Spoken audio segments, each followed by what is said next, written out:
isn't reasonable that at the end of your workday, your voice is hoarse, sore, or gone altogether.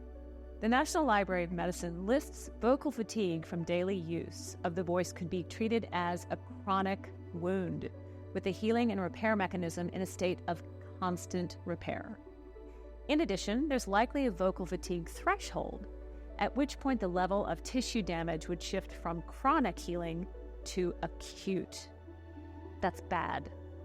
What are the reasons that instructors and teachers don't acknowledge vocal fatigue? Most likely because they can't do their work without their voice, so they would rather just ignore the problem and push through. No one's taught them about their voice needs. Conversations about vocal care and voice hygiene are not regular around the workplace yet.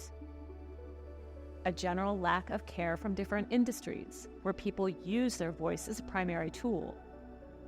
Unfortunately, there's still a huge sense of apathy about the voice. People don't see it as something that not only needs to be addressed, but needs to be addressed urgently. In the US alone, annually, the cost of voice-related problems and loss of work because of it in just the teaching industry is $2.5 billion. A message is getting lost somewhere. Poor knowledge of your environment or poor equipment. If you're surrounded by loud air conditioners or fans blasting music, screaming children, or even if you do work somewhere that uses mics, but they're poor quality, you might still be forced to push through the voice unnecessarily. So what are some possible fixes? Not much you can do about screaming children, but you can reframe the idea of your voice as a muscle that needs care like any other muscle in the body. So do a simple vocal warm-up at the start of the day and a warm down at the end of the day.